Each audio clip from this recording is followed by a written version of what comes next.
Hello. ये video class 7 से 10th के स्टूडेंट्स एंड मोर इम्पॉर्टेंटली उनके पेरेंट्स के लिए काफ़ी इंपॉर्टेंट है। At this point of time many parents have got a confusion कि जो क्लास 7 से 7वीं से 10वीं के जो बच्चे हैं उनको बहुत ज़्यादा इंटेंसिव स्टडीज़ पे ध्यान देना चाहिए या फिर अपनी हॉबीज़ और एक्स्ट्रा करिकुलर एक्टिविटीज़ जैसे स्पोर्ट्स, डांस, म्यूज़िक परस्यू करते हुए अपनी ओवरऑल पर्सनालिटी को डेवलप करना चाहिए। Way to strike the right balance. कई पेरेंट्स पूछते हैं कि what is the right time to start the preparation of competitive exams. मतलब जो आपके ये जो 12th के बाद के डिग्री कॉलेज हैं जैसे IITs और एम्स, अगर इनसे आपको इंजीनियर और डॉक्टर बनना है तो उसकी पढ़ाई कब से स्टार्ट की जाए। कुछ पेरेंट्स बोलते हैं कि स्टूडेंट्स का पढ़ाई में बहुत कम मन लगता है, मे बी कोई पर्टिकुलर सब्जेक्ट से मैथ्स वीक है तो उसके लिए क्या किया जाए। कई पेरेंट्स ये भी पूछते हैं कि what should be the role of a parent. जब 10th तक के बच्चों के लिए पेरेंट्स का क्या रोल होना चाहिए।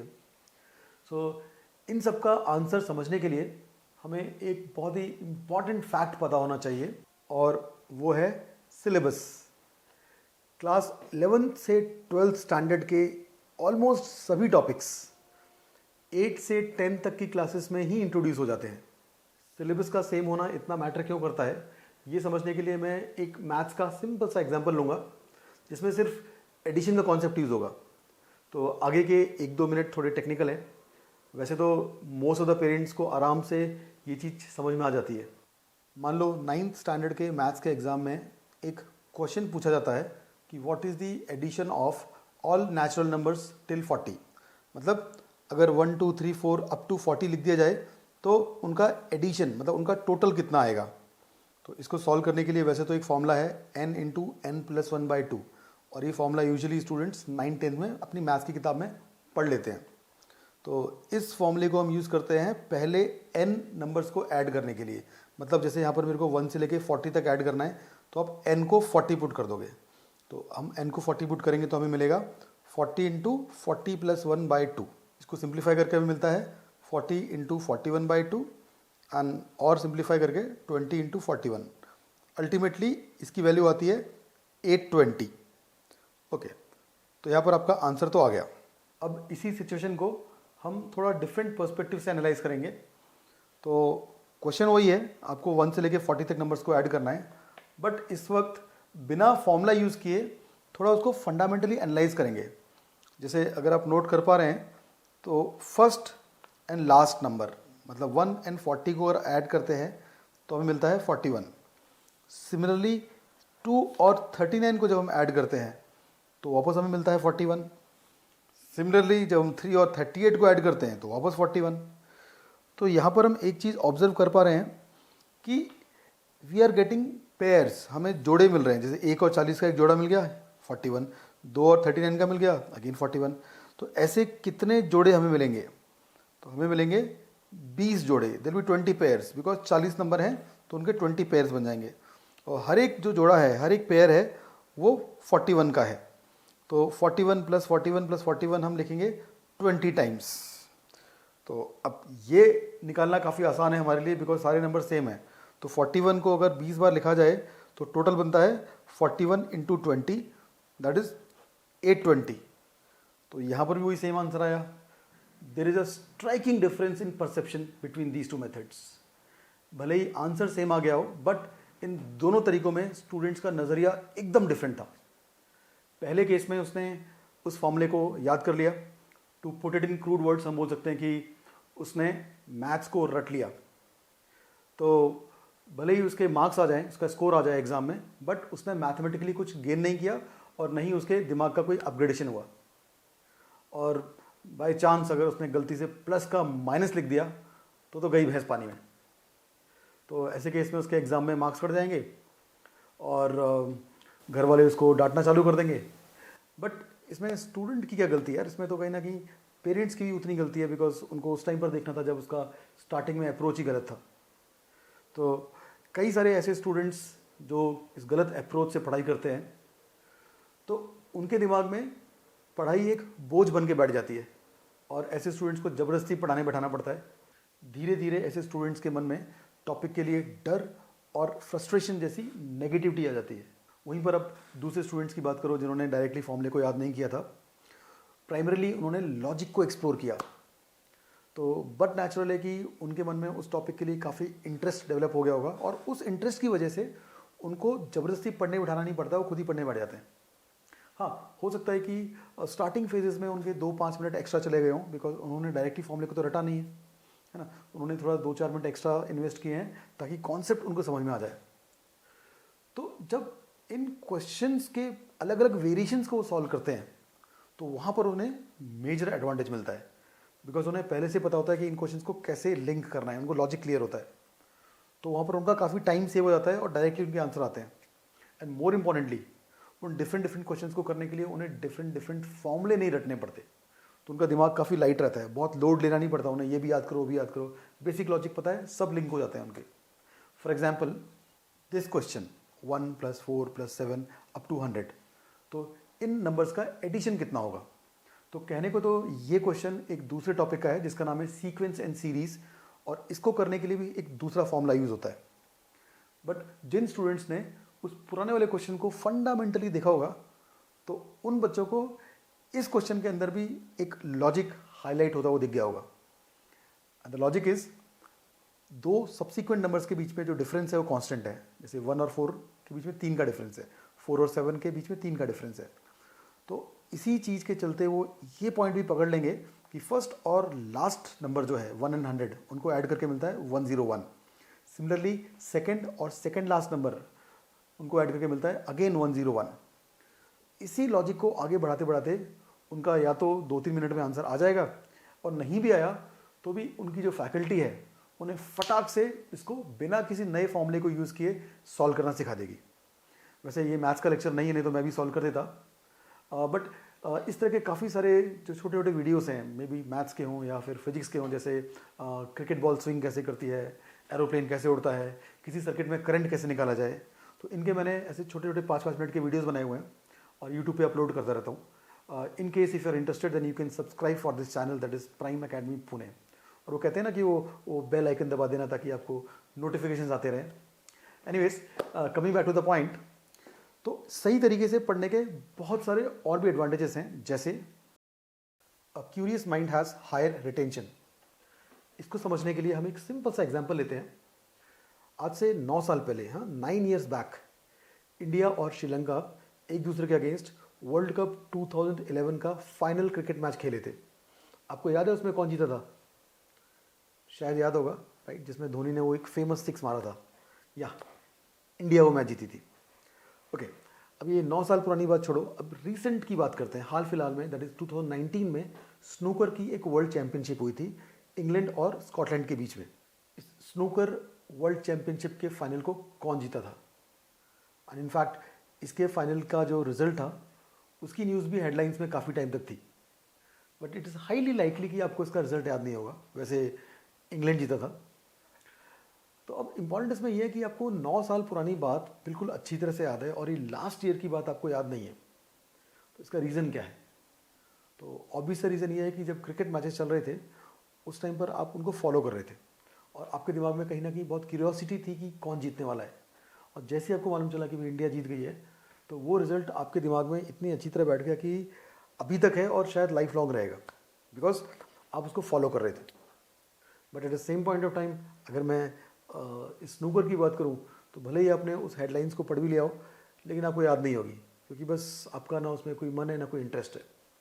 Exactly same is the case with studies. पढ़ाई में भी ऐसा ही होता है।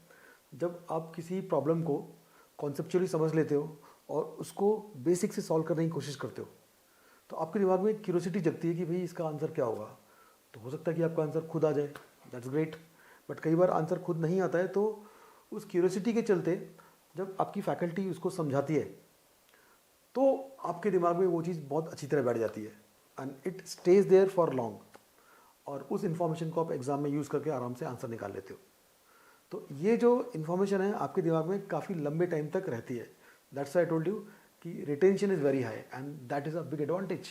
8वीं से 10वीं तक के सिलेबस को डिटेल्स में पढ़ के जो इंटरेस्ट जनरेट होता है, उसका ये एडवांटेज कई सारे पेरेंट्स रियलाइज़ नहीं करते, एंड वो है students stay away from distraction. इस एज के बच्चों के पेरेंट्स का एक काफ़ी बड़ा कंसर्न होता है कि ये बच्चे बिगड़ ना जाएं, because this is the defining stage of their life. अगर इस टाइम पर कुछ ऊंच नीच हुई तो आगे जाके बहुत दिक्कत आती है। इसके चलते ये पेरेंट्स इनकी डे टू डे एक्टिविटीज़ को मॉनिटर करने की कोशिश करते हैं। कोशिश इसलिए बोल रहा हूँ because in this world of internet it is impossible to keep them away from something which they actually like. They are just one click away from anything and everything. अगर उनका इंटरेस्ट किसी फील्ड में आ गया तो आप कितनी भी कोशिश कर लो, आप उन्हें रोक नहीं सकते। हो सकता है कि एक दिन के अंदर उनकी नॉलेज आपसे ज़्यादा हो जाए। So the only option is कि उनकी एनर्जी और उनकी टाइम को राइट डायरेक्शन में चैनलाइज किया जाए। इनफैक्ट मैंने फाउंडेशन के बैचेस में बहुत देखा है कि ये बच्चे इस सब्जेक्ट में इतने ज़्यादा इन्ग्रॉस हो जाते हैं, इनको कॉन्सेप्चुअल डिटेल्स इतनी पसंद आती हैं कि वो हमें ही क्वेश्चन पूछ पूछ के परेशान कर देते हैं कि सर ये क्वेश्चन कैसे होगा, वो थ्योरम की क्वेश्चन कैसे आई, such things. And in fact I strongly feel that this is the perfect and the only way to keep them away from unwanted distractions. Next point is at young age the brain develops fast. आप लोगों ने कई बार observe किया होगा कि ये जो 7-8 साल के बच्चे होते हैं as compare to their parents and grandparents, their grasping is very fast.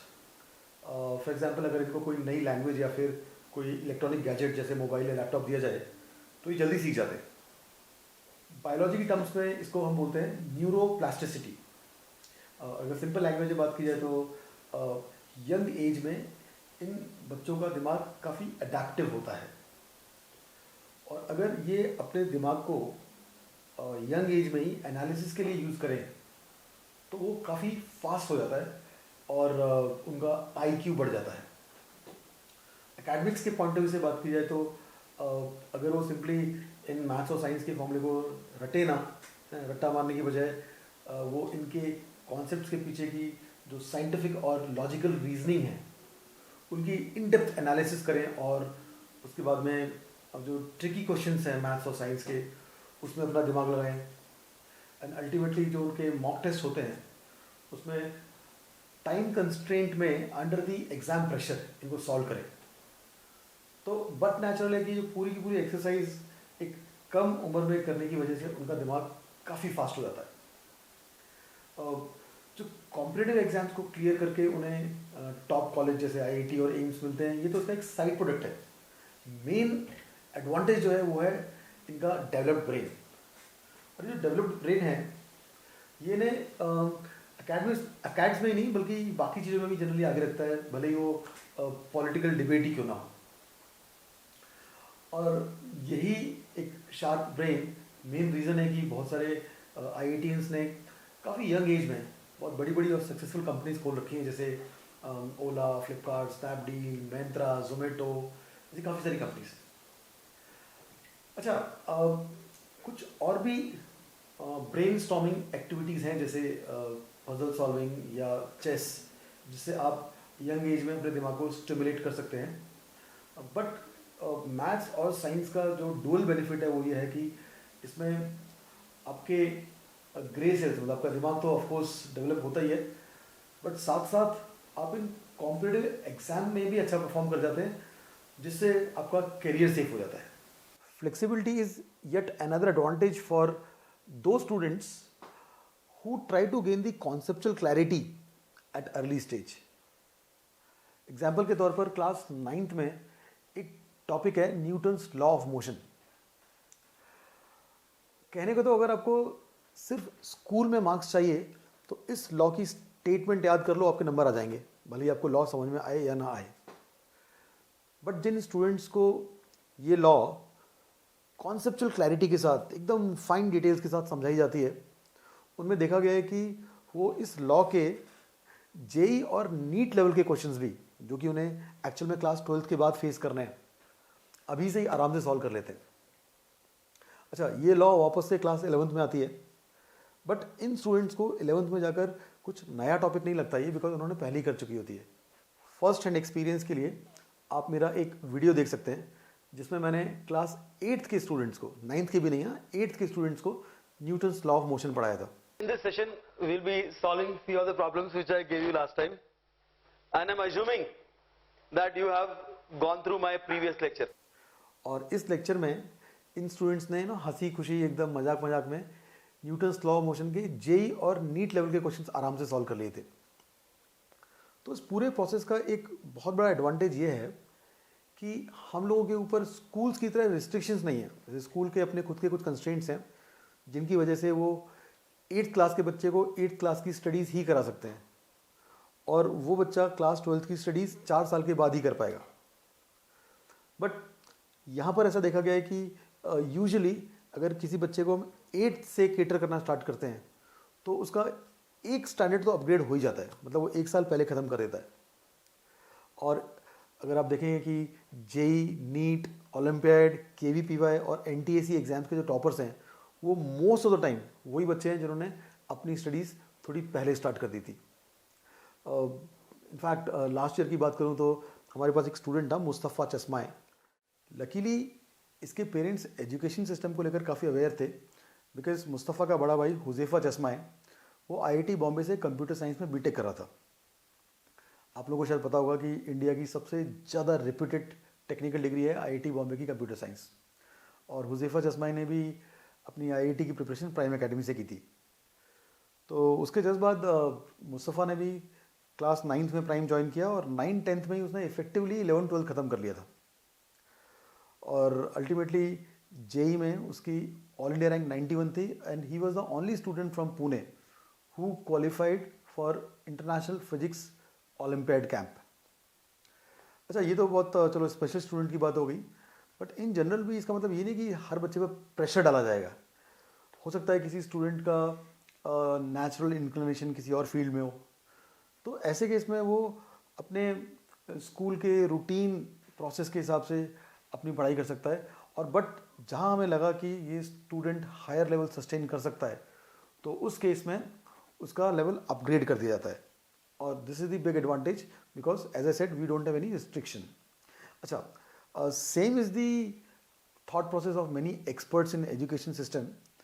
जैसे आपने अगर नाम सुना हो डीसी पांडे सर का, अभी आपको बता देता हूँ कि पूरे कंट्री में नीट और जेई की जो फिजिक्स की बुक्स यूज़ होती हैं वो सबसे ज़्यादा डीसी पांडे सर की फॉलो होती हैं।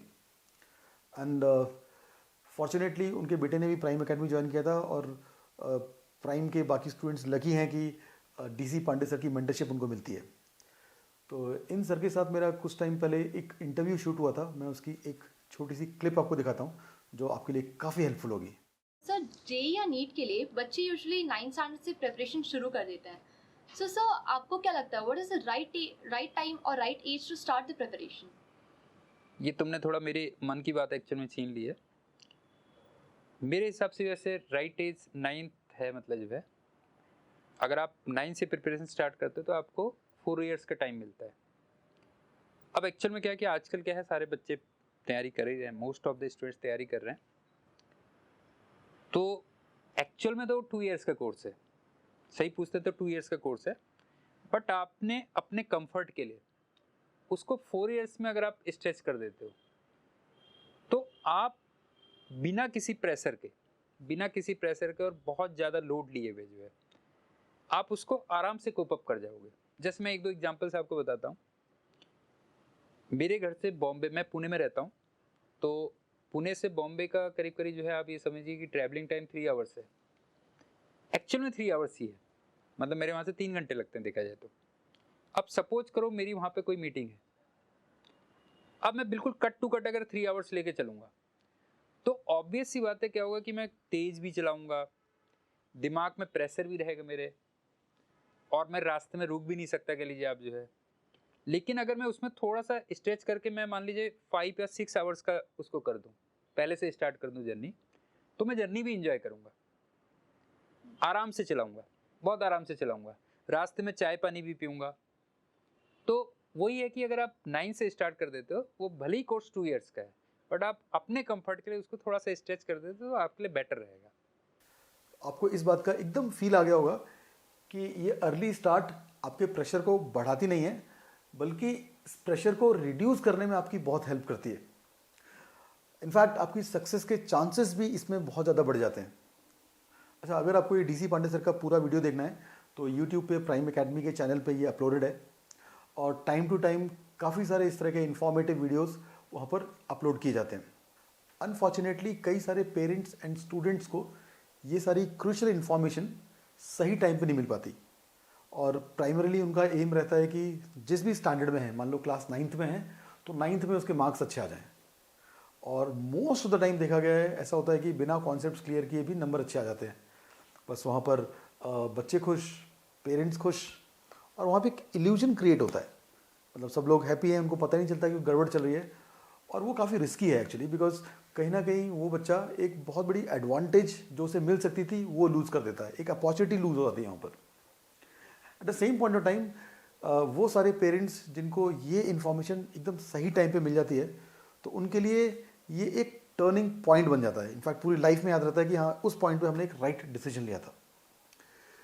अच्छा, तो इसमें आगे पॉइंट ये आता है कि व्हाट नेक्स्ट, अब इसके लिए क्या किया जाए। तो बहुत सिंपल सा इसका आंसर भी है। अगर पेरेंट्स खुद भी सब्जेक्ट के टच में हैं और अपना टाइम डिवोट कर सकते हैं, तो मैं सजेस्ट करूंगा कि आप खुद ही क्लास 8, 9, 10 तक स्टूडेंट्स को केटर कीजिए। आप ध्यान दीजिए बच्चा क्या पढ़ रहा है।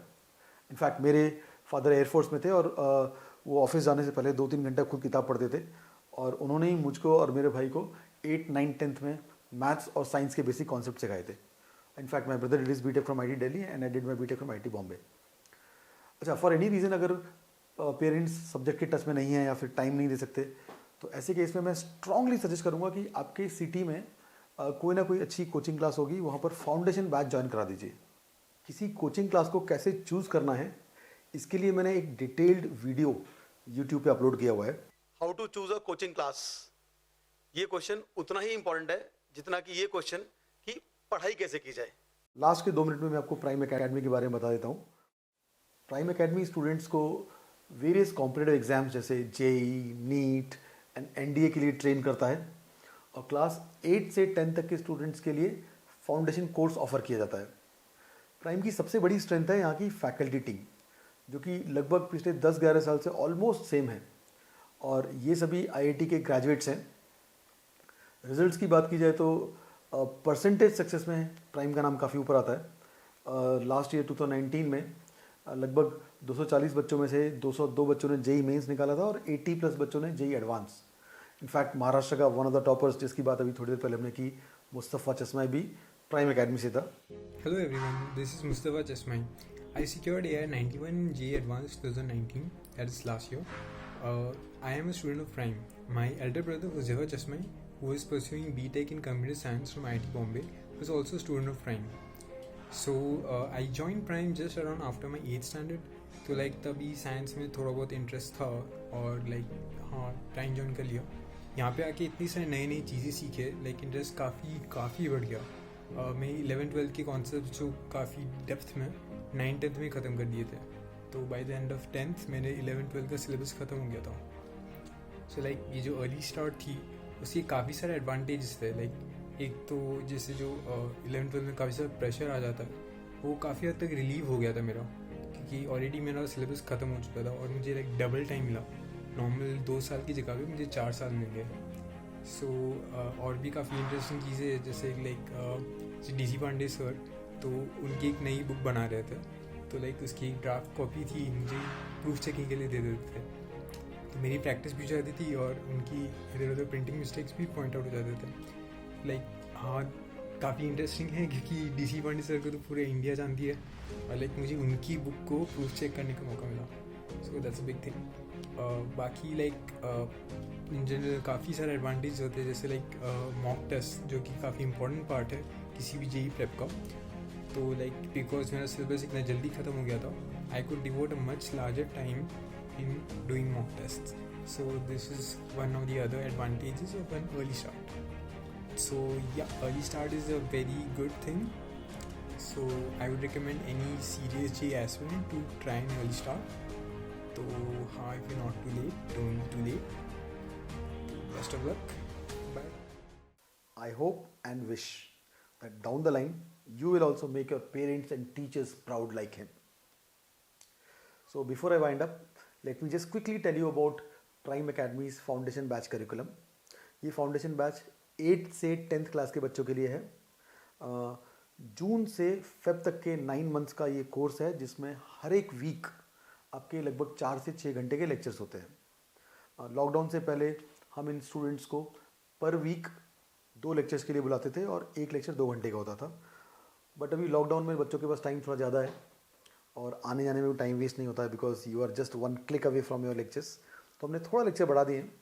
अभी आपके 3 से 4 लेक्चर होते हैं पर वीक और हर एक लेक्चर लगभग 90 मिनट का होता है. अच्छा, आप एक चीज़ नोट कर पा रहे हैं कि ये जो लेक्चर्स हैं ये बहुत ज़्यादा आपको एंगेज नहीं करेंगे, बहुत कम टाइम के लिए होते हैं. बिकॉज मेन एजेंडा ये है कि आपका जो ओवरऑल करिकुलम है, मतलब जिसमें आपका खेलना कूदना और जो बाकी सब्जेक्ट्स हैं मैथ साइंस के अलावा, वो जैसे चल रहे हैं वैसे चलते रहें, उनको हम डिस्टर्ब नहीं करना चाहते. These lectures will act like catalyst. ये आपके ओवरऑल एकेडमिक प्लान को काफ़ी रोबस्ट बना देंगे.